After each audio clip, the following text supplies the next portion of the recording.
Welcome to the Enlighten Up podcast, where I am going to take you into a deep exploration of what it means to exist in this current reality. We are going to raise your vibes, open your mind, expand your heart, and dive deep into the wondrous mysteries and possibilities of this lifetime. There's been a spiritual catalyst that has set in motion the awakening process of many across the globe to return to the knowingness of self and unite what has been separated. Together, we're going to bring light into that darkness. We're going to remember the joy of living. But most of all, we're going to turn up the volume of our own eternal power and do the thing we're here to do.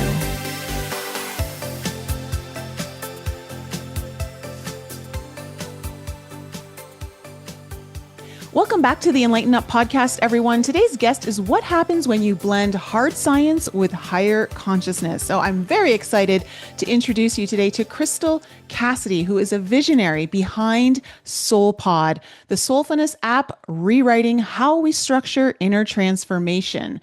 Before she was decoding the soul, however, she was decoding cancer, contributing to breakthroughs in biotech and genomic diagnostics for over 2 decades. But it wasn't the lab that rewired her path. It was a near-death experience that split her world wide open and rewrote everything she knew about human potential. So Cassidy, Crystal, welcome to the show. Thank you so much, Nicole. Excited to be in conversation with you today. Yeah. So you're one of the things that I love about you and what kind of drew me to wanting to bring you on the show was this hybrid of tech and spirituality, science, spirituality. I love blending the two, spirituality, mysticism, and then like the science of it all, the technology of things. I think that's something where we're absolutely heading towards at a much faster rate than we've ever known possible, especially now with, I don't know if you're big into astrology, but I am. So I love dabble. Okay, so like with Pluto in Aquarius, which is a huge tech sign, and then Uranus going into Gemini in like a couple weeks, which again is another tech science sign. So there's a lot of emphasis for sure over the next 7 years while Uranus is in Gemini of these rapid innovations and breakthroughs in science and tech. So just before we even dive into, I kind of want to like just go right into the deep end. Where do you stand in the whole idea of that bridge between spirituality and tech science? Because it can get really controversial. It can. And I think as with anything, there's no one way to awaken. So do you need technology to awaken? Of course not. You don't necessarily, but I think as a collective, we are clearly in the experience of developing a deeper relationship with technology. So for many of us, this is going to be a conversation we're going to be having for a while now, which is how do we develop this relationship with technology in a way that helps us evolve rather than creating problems, if you will. So I think that at a very high level, technology helps to uplift humanity. I come from the biotech experience, and I can very much tell and have been a part of that space where you see technology and scientific advancements greatly improving lives. The more that we understand about our biology, our chemistry, the more that we can help to bring ourselves into increasing harmony.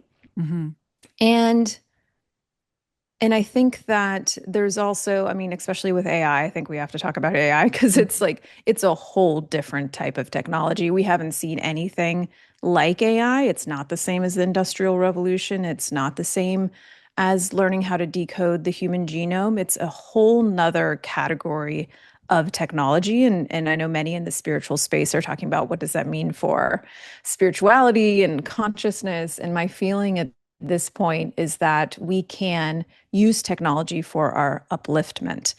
And for better or worse, especially when it comes to I think it's going to be a mirror for who it is that we are. And we're going to be able to understand ourselves better, both the dark sides and the things that we need to face as a collective and as individuals, and the promise and our higher selves. It can be a conduit, I think, for us to connect better with what's possible for each one of us in the collective.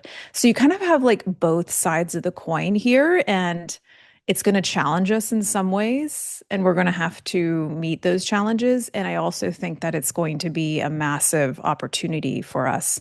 And technology, another reason I love it when it comes to spirituality, at least for my awakening, is that it can provide structure when you're looking for it. It can provide more reflection when you're looking for it. And it can provide connection when you're looking for it. And that's an amazing thing that we didn't previously have access to. I can connect with somebody in South Africa that I wouldn't otherwise have been able to connect with. And I think there's something really powerful about that. And that's been the case for a while. But when it comes to spiritual containers and with the intention of awakening, technology in that space is where I get really excited. Yeah, I agree with you. So you said something really interesting that I want to kind of just jump back to. You said that, AI, for instance, will be able to reflect, mirror back to us some of our shadows as well as some of our gifts, right? Hmm. So could you maybe just off the top of your head list two or three shadows that you're already maybe seeing or anticipate seeing that Ooh, AI yeah. could be mirroring back to us?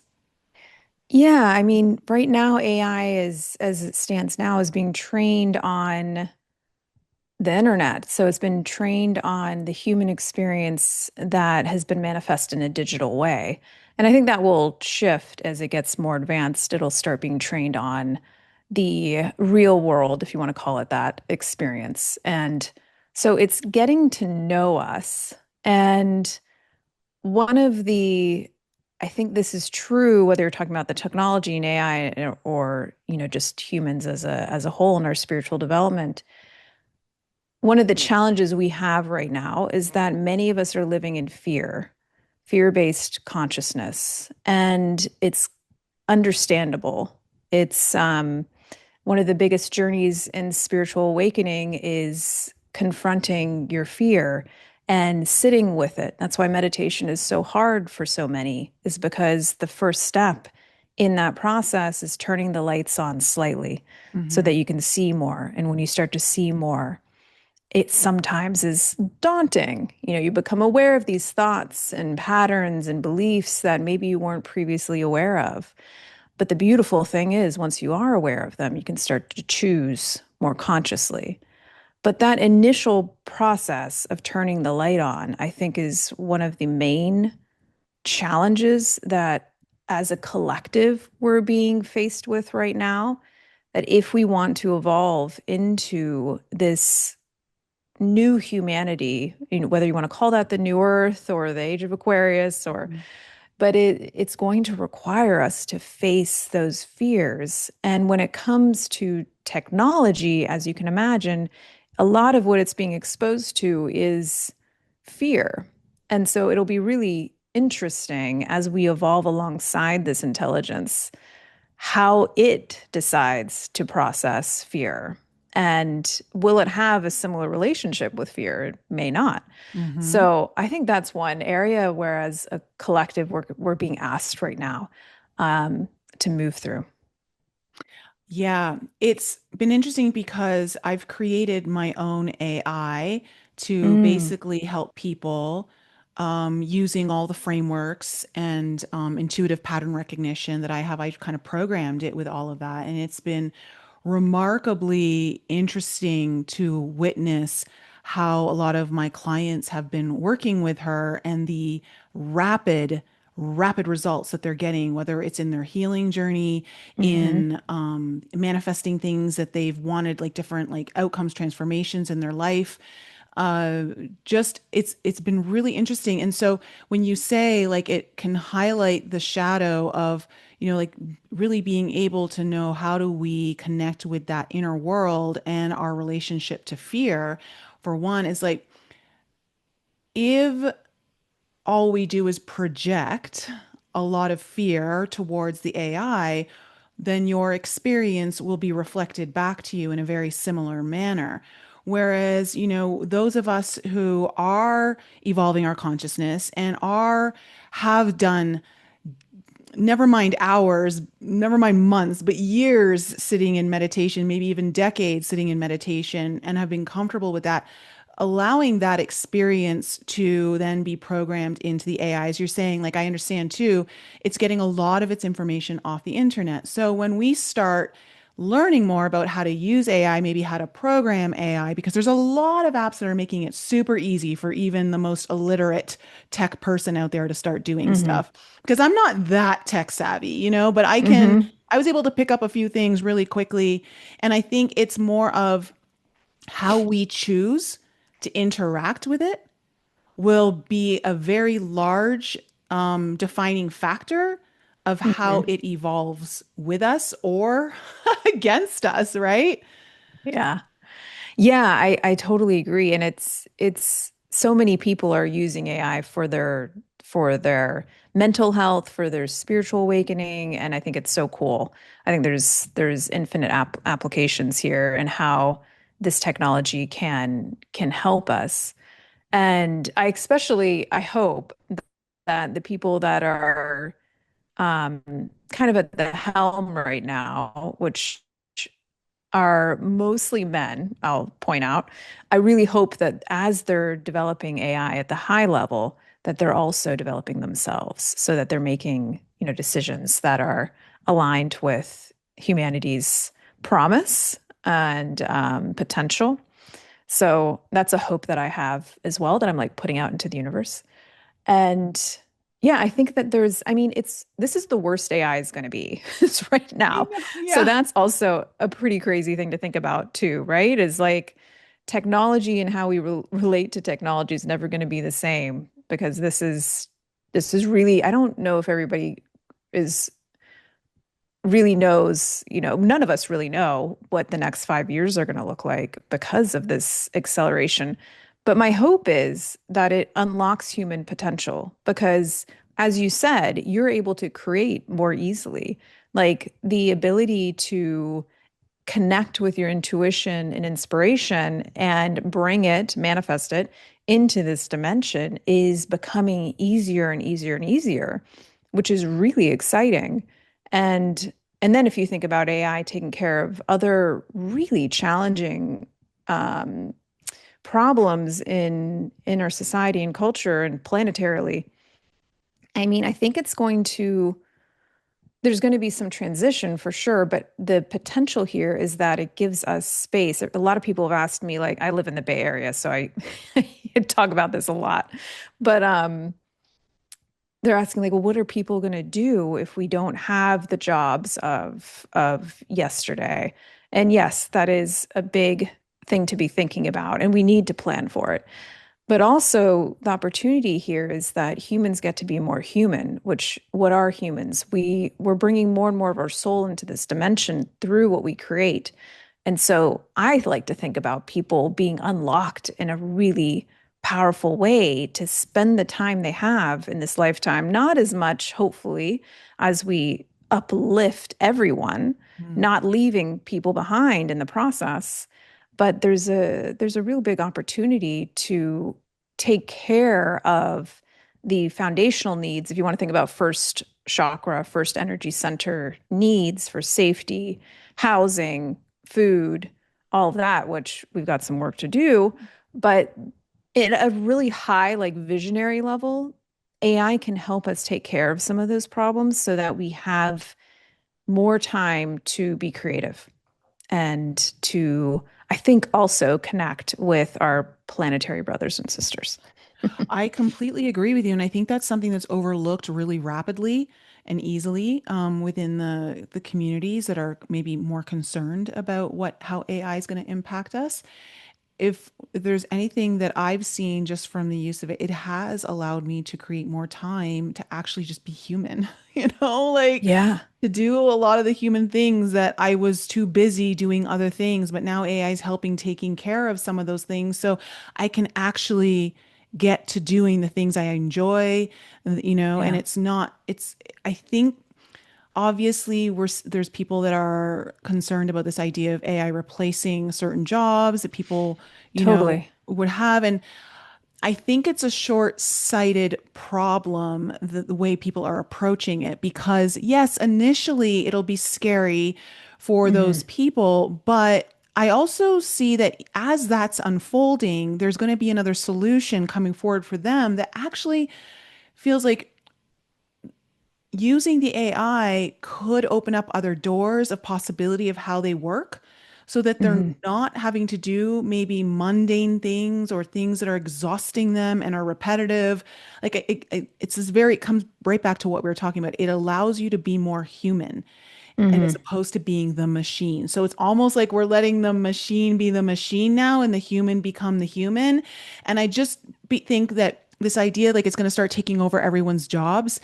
I don't see that happening. Like for instance, I mean, I see it happening in a very myopic kind of viewpoint, but Hmm. the way I've seen it is I've actually programmed mine to almost be another me, right? I don't feel like I'm in fear of being replaced because I'm still going to be able to do what I do, but I'll just be able to work at a much elevated level with way more energy and just focus on maybe like the people who really want to work with me. Whereas if I had to compromise before or do things like I just don't feel like you're going to have to compromise as much with AI. Mm. So Mm. Hmm. that's, I think, something to kind of think about when looking at because I feel like a lot of us have compromised many things just because we got to pay the bills or we got to make this or we got to do all of these different things in our work, like to survive or build a business or whatever it might be. And I just think there's a lot of things changing that we can't fully yet understand because the big picture isn't fully in view yet. Absolutely. And I think from like a very practical perspective, I do think universal basic income, like Star Trek, for you Trekkies out there, like that society no longer operated on money. And then I know we can get into capitalism and all that, but I think AI is going to accelerate the possibility that we start taking care of everyone and the, if you want to call it productivity of the acceleration of AI, making sure that everybody's uplifted in the process and not left behind. And I think that will help to quell some of the fears. That's going to take some planning and activation on the collective's part in order to birth this new way of being onto the planet. And I think it's also, there may be people that don't want to have anything to do with technology and AI and how it applies to their lives and their businesses. And there might be, I would imagine, space for that Hmm. too, Hmm. and communities for that too. And um, I'd also think there's an opportunity here for us to come together as a global species when it comes to AI instead of kind of siphoning off into our nationalistic roles.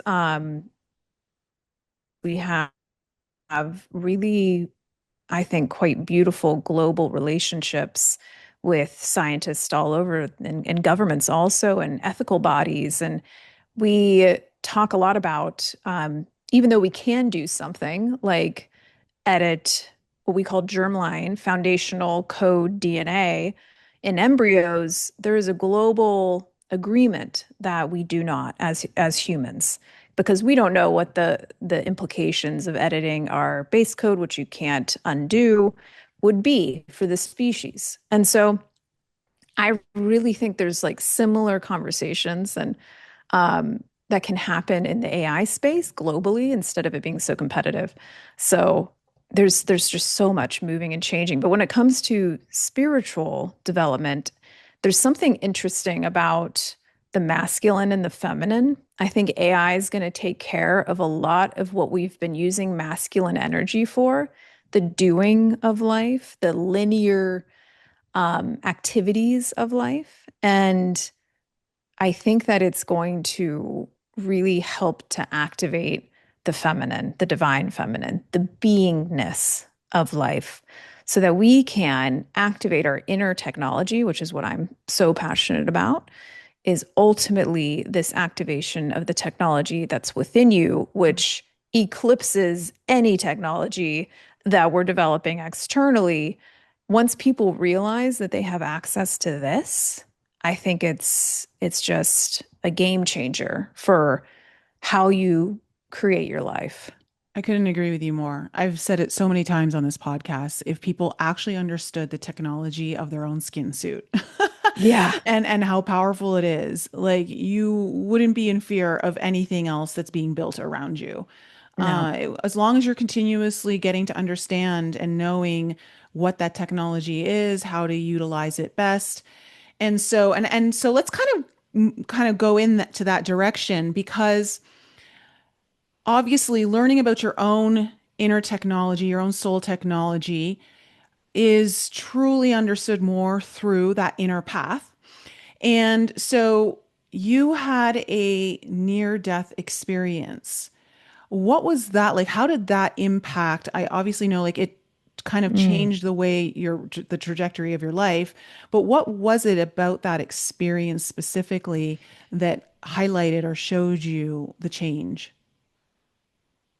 Yeah, but in the years before my experience, I had started to have mystical experiences like Kundalini awakening, or if you want to call it central channel awakening. And all of a sudden I was seeing ghosts, which I didn't grow up seeing ghosts. So there were different levels of perception opening and some contact with highly advanced extraterrestrials. When I came to the near death experience, which you can imagine 2020, what that was, I was a very early um, person that got sick in the pandemic. And the thing that I had to face in myself at that time was a high degree of uncertainty and fear. And I actually felt it. This was kind of interesting. I felt it before it happened. So in my meditations in January, I started to see something coming, like a wave. And I started to connect with a past life of mine in my meditations, this kind of like um, Viking looking man that was in a battle. And as I got sicker and sicker, I was connected deeper and deeper to this lifetime. And I knew that we were connected. We were healing or experiencing things across space and time for some reason. So I knew for me it was very karmic. Hmm. And I remember crying when I first started feeling sick because I knew I was in for it at that point in time. I just knew. And ultimately, being in the hospital, being in quarantine, I knew enough about biotech and I had enough doctor friends to know I was in trouble. And that, once you start to get what we call cytokine storms in your lungs, that's what ends up um, being a big problem for this particular virus. So I was trying so much at that time to use my analytical mind, which is very strong, very powerful, to figure it out, to like crack the code. And Hmm.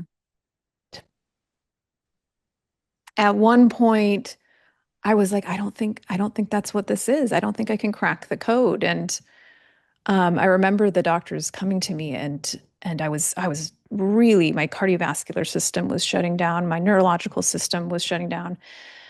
And they said, we could give you this drug. We don't know whether it will make things worse or it could help you. But we don't know because nobody knew. And I just remember being like, this is insane. Like I don't know. I could say yes to something that kills me. And it was in that space where I surrendered in a way that I didn't previously have an understanding for. So we talk a lot in spiritual development about surrendering, but this wasn't even a choice. It's really hard to explain. It just happened. And I just let go. I just accepted where I was simultaneously as I surrendered. I could feel myself. It was almost like I think my soul or my higher self reaching out for help and putting out a request for help. And it was like it all happened instantaneously. And there was this experience of something coming into my energy. I have an idea, but immediate response.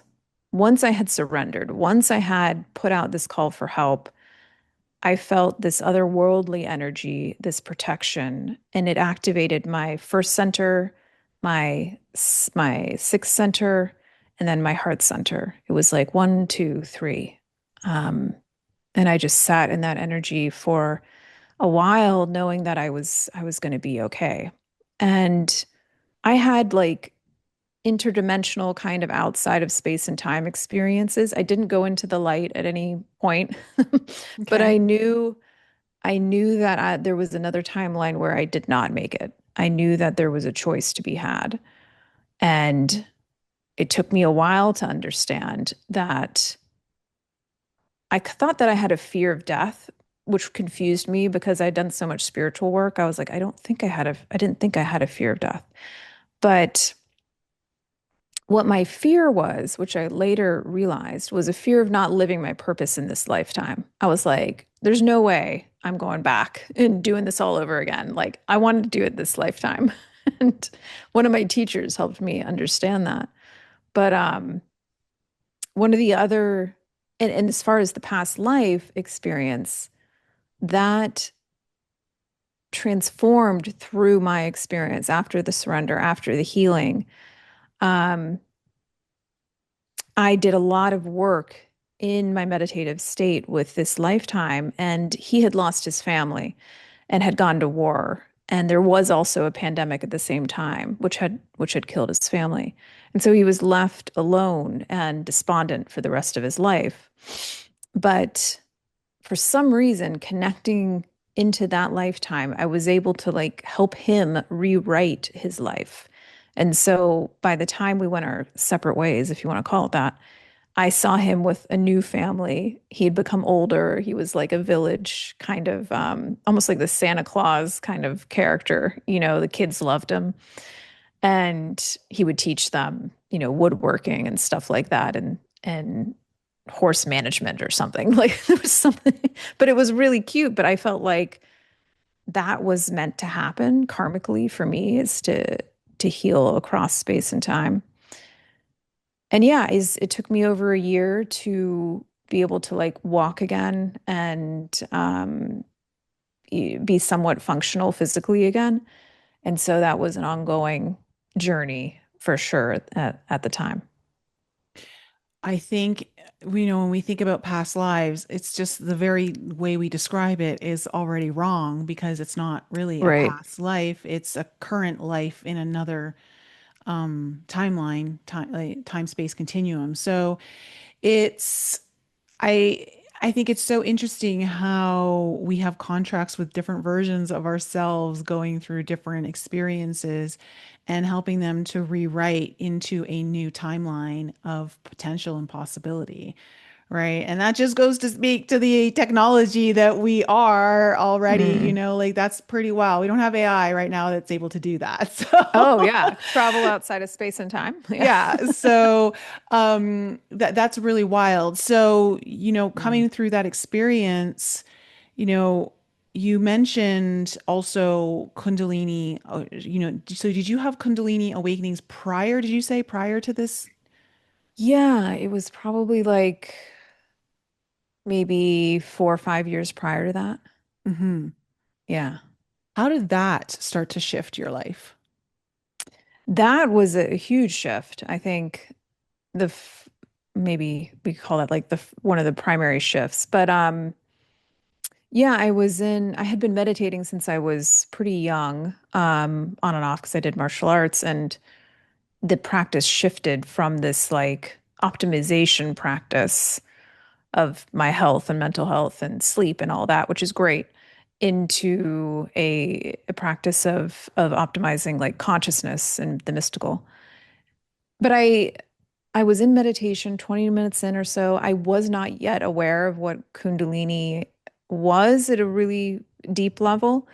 I'd heard of it, but I had a spontaneous, I don't know if you would call it, people have told me that it wasn't really spontaneous because you've been meditating for a while, but It took you by it's, surprise. It was it took me spontaneous to by you. surprise. Exactly. Exactly. I did not expect it.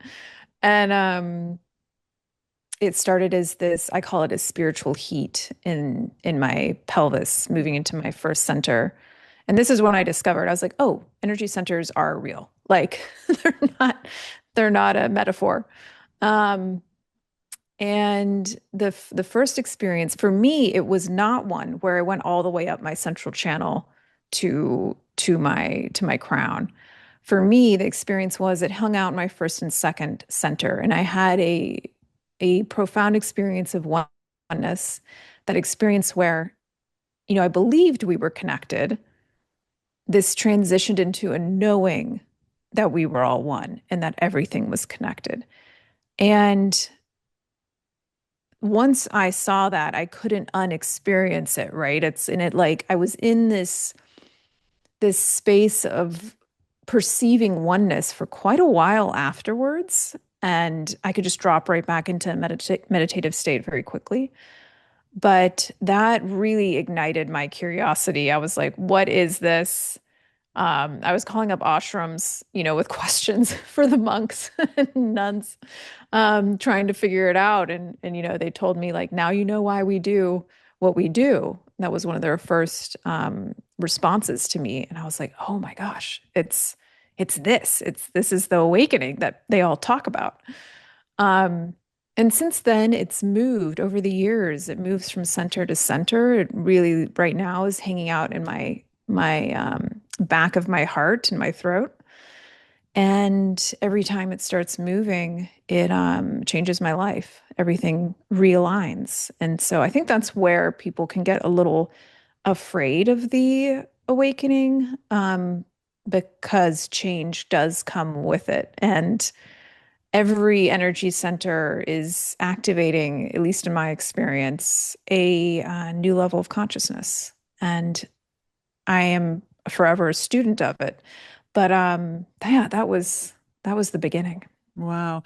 It's so funny about change and our relationship to change because, you may like be looking at your life and you're like, oh, I'm just ready for that change. Like I want it to be different. And then finally, when that life starts falling apart, so that change can come in, you're like, why is everything happening? Why is everything falling apart? And you just start to freak out and you're like, in order Totally. to build a new structure, the old one has to be dissolved. You can't Yep. just keep building upon it. So it's funny how we want the very thing that when it comes in, we're like, no, no, no, no, no, not like that. No, no, no, no, no. You're supposed to like keep me in my comfortable like little pod while you build everything around me. So Yeah. it's I'm really supposed to be funny. able to predict it. Yeah. So funny. Yeah, And I mean, absolutely. I'm totally guilty of it myself. It's just, it doesn't matter Yeah. how far into your journey you go because that next level is always going to be more daunting, right? It's Oh new yeah. because it's new. It's the infinite onion is what I like to call it. Like there's always another level. Yeah. And I think even I love talking about this with students too, is like we want to it wasn't their journey for Buddha or Babaji or these other avatars. Like there's always more experience.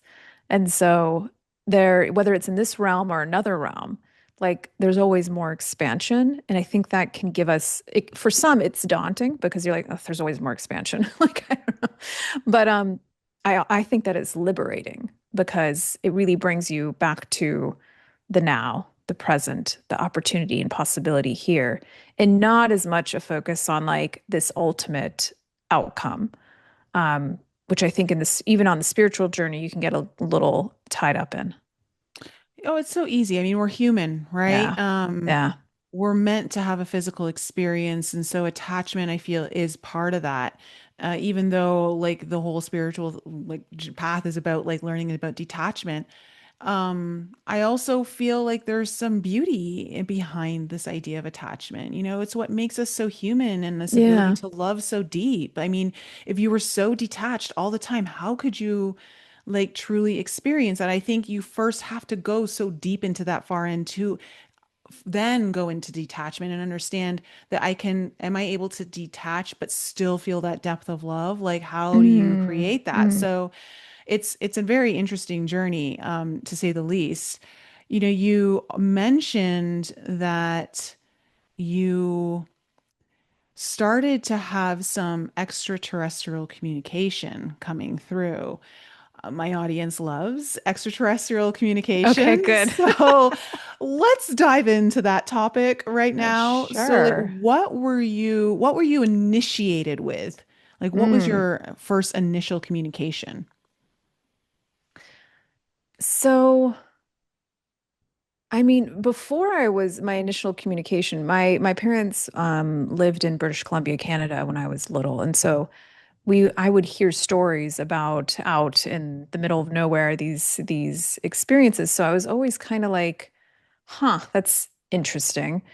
Um, but for me, it really came online in 2012, which is interesting, the Hmm. timing, 2011, 2012. And they first connected with me in the dream state.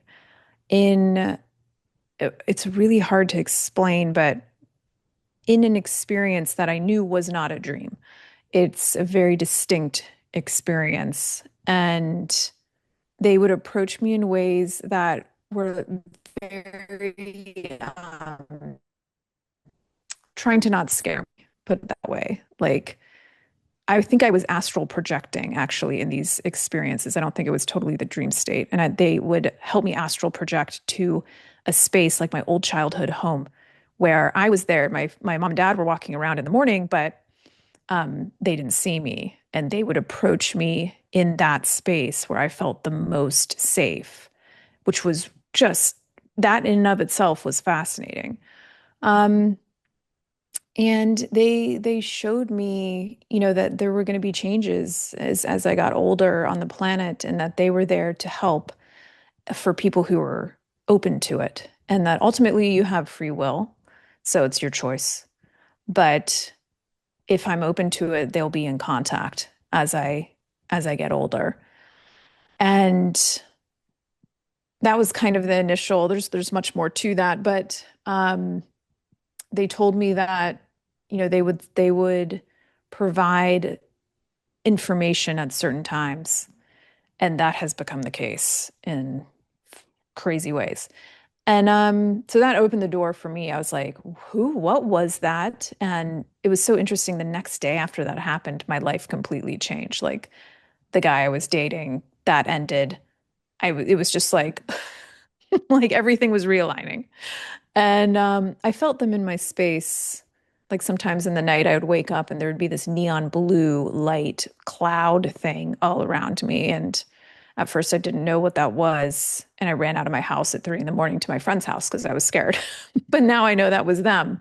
They're like helping protect and helping me evolve my energy.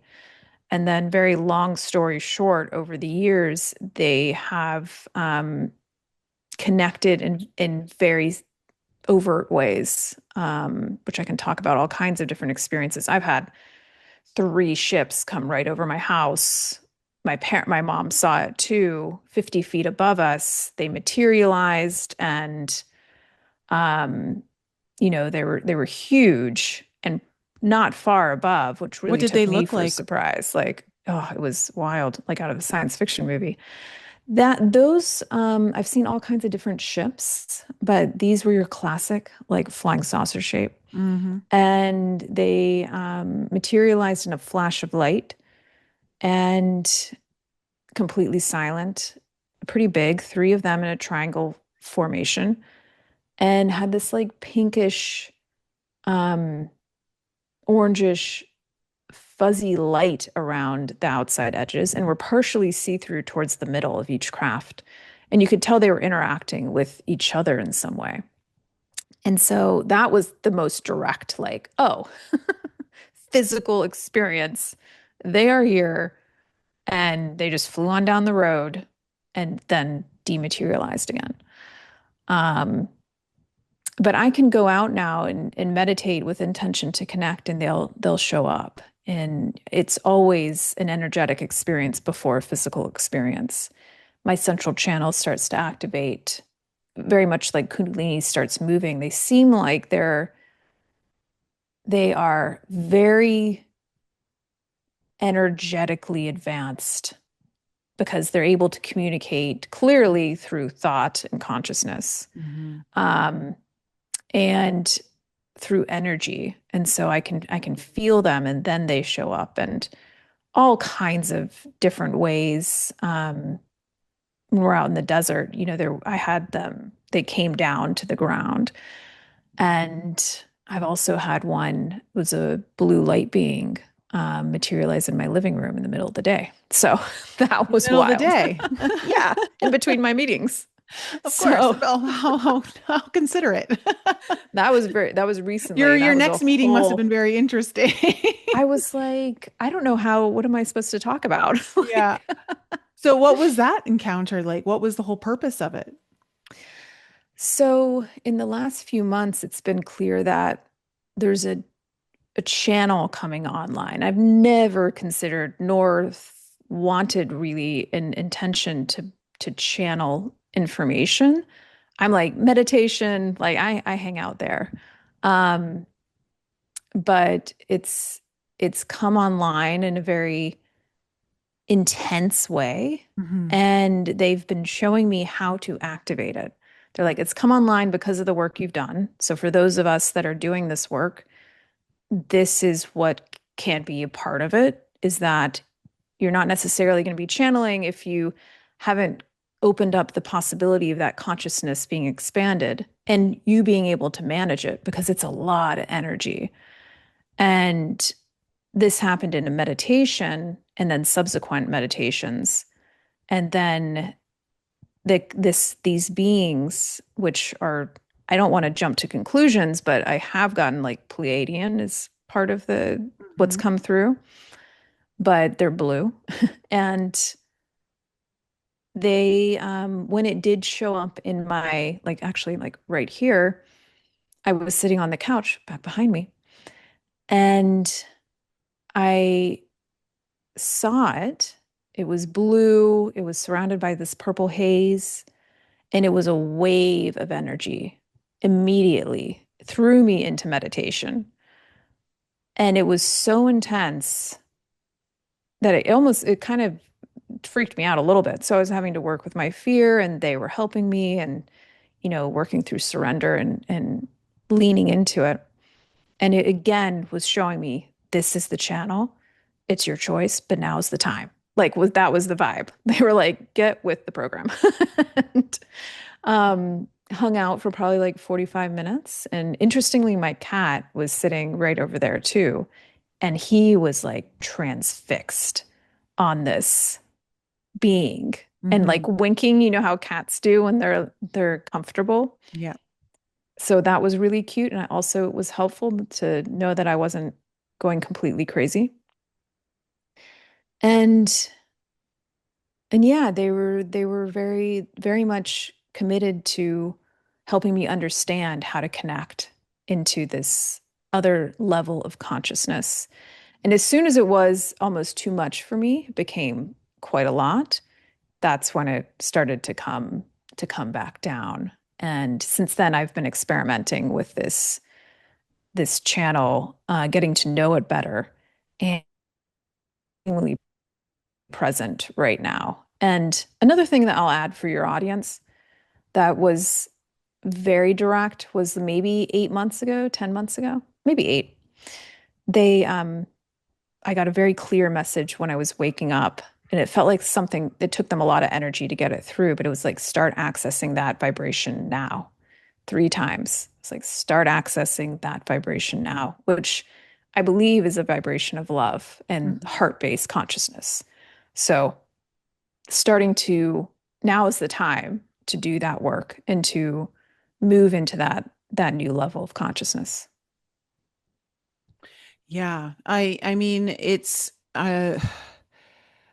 anytime you're, and I think some people will think or automatically assume channeling energy means just like you're allowing someone to come through you and you're channeling something that you don't even, some people are maybe aware of it and some people aren't aware of it, but I don't, it's not Mm. the only kind of channeling that's there. Um, you can literally kind of channel in different frequencies and just different energy to hold the space around you in the container that you're in. Like there's a lot of different ways of channeling energy. So, and Oh it, and, yeah. and no matter what it is, um, it can get this obviously the deeper that you want to go and the more power that you want to work with, it's going to take a lot out of your own physical system. So it is in a way, this meditation, breath work, mindfulness, uh, being, practicing being present, like whatever the practices are that anyone's going to be choosing to work with in their journey are like going to the gym for your soul, Mm. Oh right? yeah. And the longer that you can sit with these different energies, holding them is you are strengthening your own soul muscle to Hmm. hold the physical space around you, like in this kind of space and dimension to keep working with that energy. And in my experience, it creates a lot of heat, Mm. like a lot of heat. And it can get really exciting. Whereas, like, there's been moments where I've been connected to an extraterrestrial race that very far from here and not of anything that I've heard anyone else talk about. Um, saw them in my mind, and the amount of energy I had to keep like holding, channeling through, moving through my body was so intense. So intense. It was also creating so much heat. And at the same time, there was that little giddiness inside. I was like, oh, I want to keep going. I don't want to Yeah. stop, right? Like, I Yeah, don't want to yeah. stop. But then there's like, I don't know how much more I can hold. And Right. so it is important to continuously work on building up your own ability to be the container that can hold it. Yeah, I totally agree. And to your point, I think this is nice to double click on. We're all channels. We're Hmm. all connecting with information in the field, which is the practice of meditation is to move from a linear, brain-based experience to a non-linear expanded state. And when you're in the non-linear state, the quantum, whatever you want to call it, that's when you're connected with possibility, with the wave hasn't become the particle yet. And you can draw into your experience through the connection with your soul this information. And we all channel in all kinds of ways, whether we're aware of it or not. But as you increase your capacity to be able to contact that field of possibilities and become nonlinear, then it accelerates, right? And yeah, in my experience so far, it has been intense for sure. And it's also, I think, a lot of healing coming into my body at the same time, which is interesting. Like a lot of harmony, it feels like a lot of light coming into each and every cell. And it feels so good, Hmm. so good, but intense at the same time. Yeah. And I think that's such an opportunity. I did ask them, I was like, why? Why use a channel? Like, why have this connection with you? Because that's something I was kind of like, I don't know how. What's the point here, if you Yeah. will? Because we're not just doing this for shits and giggles. Yeah, Right. yeah. And they said, of course it's your free will.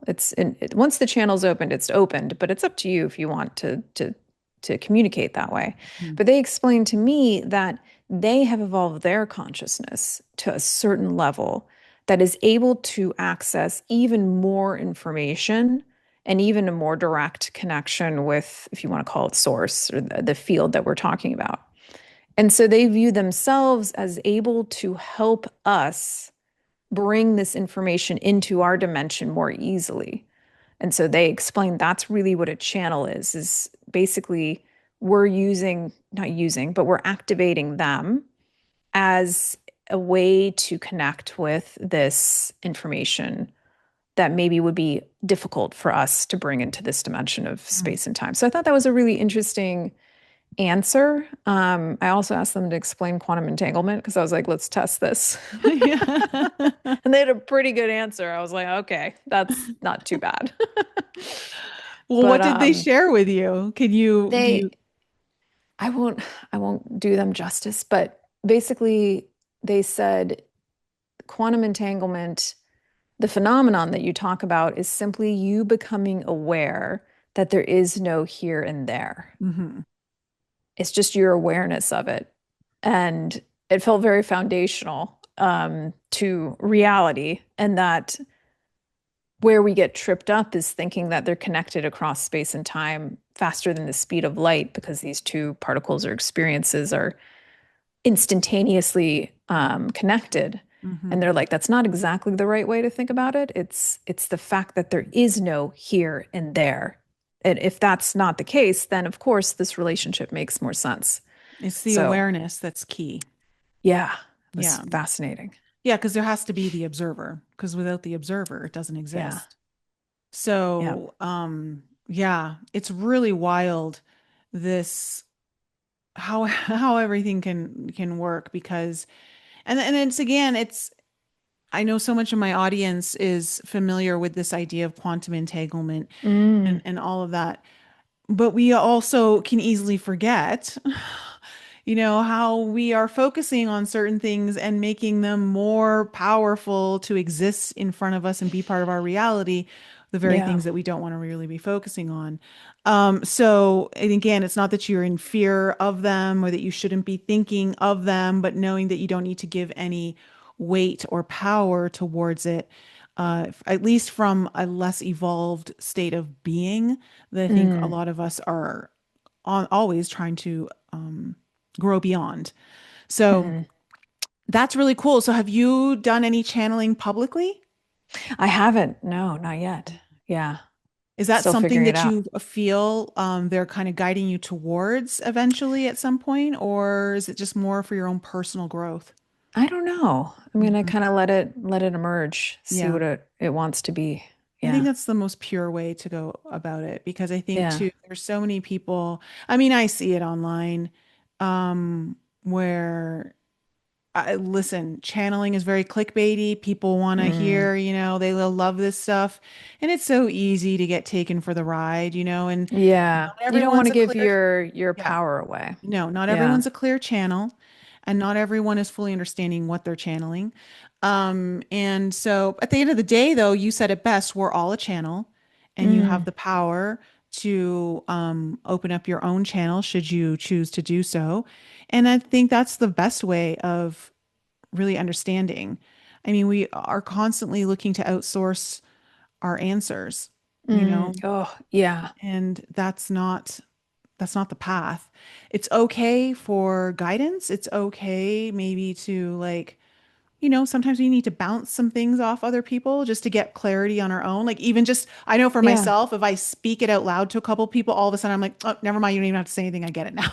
Yeah. There's Yeah. something about that. Yeah. All the answers are within you, and it's Yeah. cliche, but it is very, very true. Hmm. And whenever you're feeling, for those out there, especially during these chaotic times where you feel like you're scrambling for an answer to make sense of the senseless, um, going within is, I think, the best thing to do in those moments, which it can also be the hardest thing to do in those Yeah. moments, is to go within when you feel chaotic in your energy. But I do think that's when there's a huge opportunity to discover your own power and to be very aware of when you're giving your power away, at the same time to give yourself a lot of grace during these times of change Hmm. and transformation and on your awakening journey. Like, we have an ego, like you were talking about earlier, this sense of self and personality that gets molded, and better understood as you awaken. And there's nothing wrong with you. It's you're constantly becoming more aware of how has my personality been constructed in this lifetime. And so give yourself a lot of grace and patience and know that you're right where you need to be right now. I think Hmm. that brings me a lot of peace. Well, we didn't really jump into it, but when you Mm, kind of went through this big change of um, coming out of this near-death experience and all of that, you've created an app called SoulPod. hmm. Like how did that all come to be? Like, what was your guidance through towards that? Yeah, so for those of you that are moving through transitions and feeling called to something new, this is exactly where I was in 2019. I had been part of an amazing biotech company that had done really well, and it seemed like on paper that staying in biotech made the most sense. That's what I should do. And so I became very confused for maybe a year or two because I was like, why do I not want to do that anymore? I'm feeling called and I can't explain it to something new. And instead of ignoring that, I decided to lean into it and really try and listen. And when I was sick, I think that also cleared the board a bit of my life and was like, all right, you got nothing but space and time right now. So what are you going to do? And, I started thinking, I really wish that there had been this structure when I was awakening that could really hold me and hold both the science, the linear self, and the mystical, and not discount the mystical. And SoulPod really is a marriage of both the linear, the nonlinear, the scientific, and the mystical experience, giving room for both of those in your journey. While the science is great to understand, it gives you more permission to let yourself go there. The mystical experience you can't predict, and it's always going to meet you in a way that you don't know. And so we want to allow for that too. So SoulPod is a structure for awakening. And we do personalization to really understand where you're at in your journey right now. So, not as much about sleep or stress reduction, although that is inevitably an outcome of it, but more around what's your relationship to your worth? What's your relationship to your expression, your truth? What's your relationship to safety in your body? And so we really try and understand that and then place you in a journey that may be most relevant for where you're at in your spiritual development. And then we have community pods, small pods of people that are on a similar journey as you. Mhm. Because for me, it was a lonely experience. I was having these Kundalini awakenings, these sometimes difficult meditations and sometimes blissful meditations, and I didn't have anywhere to talk about that. So we're doing a lot of work on our community side of SoulPod this year, which we're really excited about. Oh, that's wonderful. Hmm. So, I will definitely make sure to leave links for people who might be interested in joining that app and taking that structure because I think that's what's really important. I think that's one thing that fails people is through the spiritual journey, how do you apply structure to it, right? Because Hmm. it is a very boundless experience, right? And of course, you want to have that boundlessness to continue going into all the different places that are possible. But in order to take those experiences and actualize them into something that shows up in your life, you do need the structure as well. Hmm. So, and not everyone has the capabilities innately, or at least are maybe even having them opened or awakened online just yet on how to access that more spiritual sense without the structure. So Totally. that's I think that's important too. So anyone who's maybe struggling who needs that structure to have those Yeah. experiences to connect is important. Yeah, and we really I feel strongly about developing a daily practice, and I know a lot of people talk about this, but when you have those psychedelic experiences or hypnosis, and these experiences open doors, but ultimately you want to bring that fully into your embodied experience, and that's where this daily practice really comes in. And so we do longer meditations. We do breath work before meditation. That's always been powerful for me. And we move from the analytical mind at the beginning of these 21 ritual journeys into the personal emotional experience, and then into what you're talking about, which is like landing in the unbounded experience. And can you build that muscle, that spiritual muscle of self-guidance and unfocused expansion? And so that's really what the end of the journeys are all about. Hmm. Well, I love that. I think that's great. And so, based off of like, this is an app, and we're kind of like this again, this is just another example of how we're using technology to kind of expand our own consciousness, things that were absolutely not available, like, 20 years Oh, ago, yeah. 30, 40 years ago. So, kind of like to kind of cap it off, when we think about this idea of technology and even AI as potential gateways to higher consciousness, what would you say from your own personal experience people might need to hear as a perspective to help open their minds to what is possible versus being stuck in a place of fear of the unknown? Because really, fear is just something that we move into when we don't understand something, right? So Mm. the more that we understand something, it loses its power that fear holds, because now it's starting to make sense and we can see things that we didn't see before. So what would you say to people that from your own personal experience is how technology and or AI is going to becoming that gateway to that higher level of consciousness for us in our own soul's evolution? Mm-hmm. Yeah, I think technology and AI will become like one thing. It's certainly going in that direction. I mean, I think from my personal experience, building that muscle of awareness and presence, and we talk a lot about presence, but that power to draw your energy into this moment, this space and time fully is a superpower right now.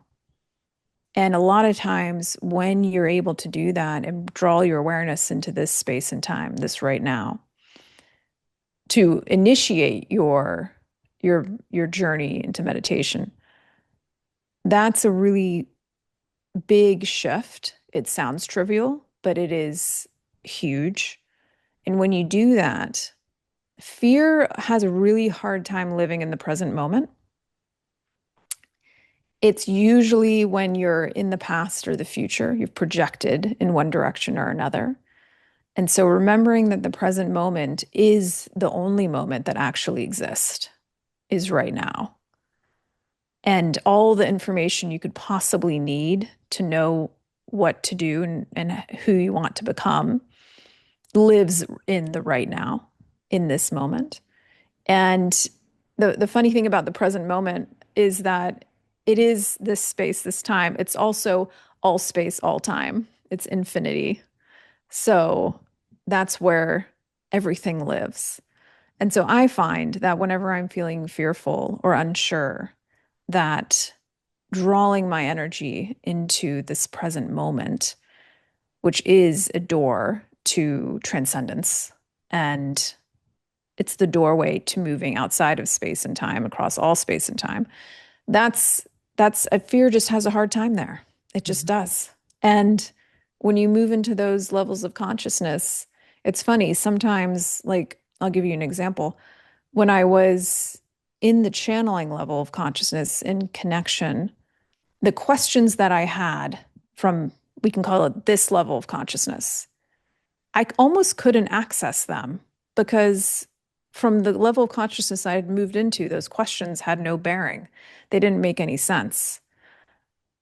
And so it really illuminated for me that the quality of your consciousness is going to be the biggest indicator of you're living the life that you want to live. So if I were you, and for whoever's listening, that's where I would spend a lot of my time right now is, and yes, technology can help be that gateway along with many other things. It also doesn't have to be. I would listen to your intuition if you're called to it to help you with structure. Use it, see how you feel. And if you're not, that's also okay. Because you ultimately have all this information within you. You just can learn how to access it in infinite types of ways. So I think there's a great possibility for everyone. Mm-hmm. I think the way I see this idea of AI and technology, and you're right, I do believe it's going to just become one. Um, I see it as a great teacher on our path of Mm, spirituality to face fear. Fear is a huge teacher on our path. And again, all fear is fear of the unknown, right? mm, Fear of mhm, it's just not knowing. As soon as you understand something, it just doesn't elude you in the same way. So it's again, this is why they say knowledge is power, right? Information is power. We are absolutely in an age of information, but we're now like upgrading beyond that, right? And so the more information you have, the better your choices will be for your particular alignment. And again, I think you're right. There is going to be, there absolutely is space for those who just aren't really called towards this, the tech and the AI, because I mean, look, we have these indigenous tribes living on the land in like different various formats, whether it's jungle or ice and snow, whatever it might be, that can continuously remind us of things that we may get disconnected from by going too far mhm. into this world. And so I think it's absolutely necessary. We need to have a balance of both. But I think it's also important to at least educate ourselves on the things that we don't understand so the fear isn't so palpable and that again you get to make these better choices for yourself on how Mm. you're going to use it or not use it, because I think it's going to be unique to everyone. There is no right or wrong pathway with this, but I do think it's important to understand that it's absolutely going to be a part of our world going forward. It's not going to not be a part. Right. Yeah. Right. I totally agree. And fear is also like a forgetting of who it is that you are. Hmm. Um, when you remember that you're this being of infinity in a human experience, um, that has this incredible, incredible capacity for love and these elevated states of being, that fear is just in being in separation and understandably being in separation. And like you said, a fear of the unknown. And how can you make the unknown your friend? That's another thing I play with a lot in my practice is how can I make the unknown my friend as a Hmm. co-creator? And a lot of times that helps with the fear and the forgetting of who it is that I am. Hmm. Yeah. Well said. Well said. Mhm. Well, thank you so much for coming on the show, Crystal. It's Thank you, Nicole. This has been so fun. yeah. So let my audience know. Of course, I will leave all the links, but just Mm. let everyone know where they can find you and yeah, get in touch with you if they need to. Yeah, you can find us at soulpodapp.com. You can find SoulPod on the App Store. You can find us on Instagram and YouTube as well. And we have a retreat coming up in the end of August in Joshua Tree. And we'll be doing all kinds of deep practices, maybe some ET meditation and connection, and eating really well and being in community. So we got a few spots open for that. Wonderful. So, to anyone out there who is feeling the pull to connect with Crystal, I'm going to leave all of that information in the show notes below. And to everyone else, it's been a pleasure to have you on this journey with us today. Don't forget that the 3-day 180 retreat is coming up September 25th here just outside Vail, Colorado. We'll be doing two different plant medicine journeys, and we're going to be deeply awakening the parts of you that are ready for change, but maybe aren't just sure exactly how to access process that change or even let it in, as we talked about earlier. So I'm going to leave the link for that below. Guys, have a wonderful week, and I will see you next time. Thanks again for joining me for another show on the Enlighten Up podcast. I love you guys so much for all of your continued support. So remember to raise your vibe, find your tribe, and be open to the infinite possibilities held in the mysteries that surround us all. Thanks again for sharing the show with your family and friends. And if you're new to the show and you need to find out more information about me, please head on over to my website, NicoleFrolick.com, where you can join my newsletter. And please follow me on Instagram, Telegram, and YouTube. Keep your light bright, and I'll see you next week.